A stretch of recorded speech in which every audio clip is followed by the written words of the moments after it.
How cool is ice? No, really, that's its whole thing, being cool. And somewhere you can usually find an abundance of ice is... Oh, I know. The freezer. See? Oh, hi! Oh, yeah, sure, the freezer, but I was actually going to say Antarctica. Oh. Yeah, see? Ice. No, really, this is sea ice. More specifically, it's ice that is in the sea surrounding Antarctica, and it's constantly changing. Yep, just like the ice you put in your drink, sea ice also melts. It's actually considered one of the largest natural seasonal cycles on the planet. In summer it melts, and then in winter it expands out again. But in recent years we've started to see less and less sea ice coming back. And that's got experts worried, including oceanographer Dr. Edward Doddridge. In 2016, we observed a sudden reduction in sea ice. So in the spring melt period, it melted away much more rapidly and earlier than previously. This line represents the average amount of ice that surrounds Antarctica throughout the year. In 2016, 2017 and 2022, scientists noticed that sea ice was at all-time lows during summer.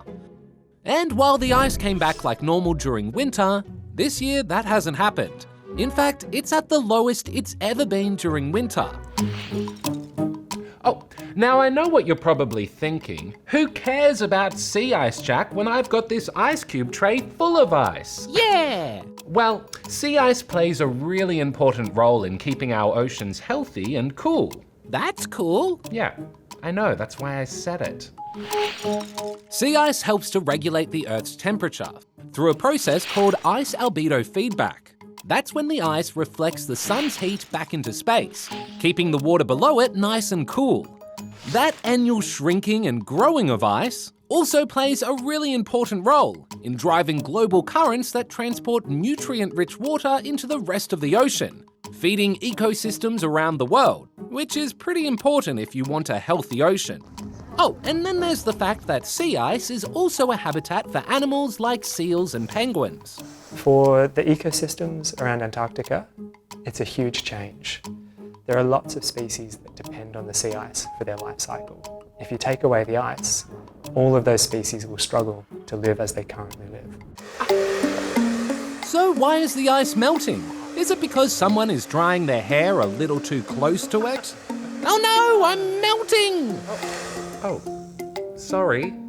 While some experts say this could be a one-off natural ice shrinking event and that next year the ice could come back as normal, others say that's unlikely.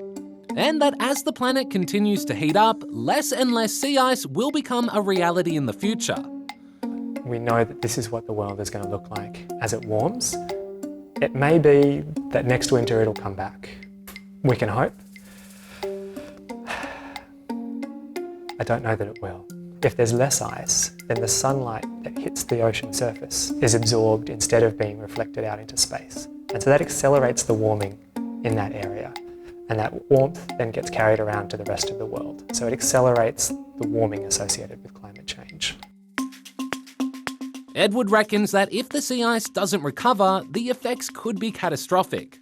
Sea levels would rise, these guys would lose their habitats, and global currents would change. To stop that from happening, Edward says that more needs to be done now to tackle things like climate change and protect sea ice from disappearing completely in the future. We need to reduce our greenhouse gas emissions, we need to stop burning fossil fuels. That's the only way to save sea ice in Antarctica.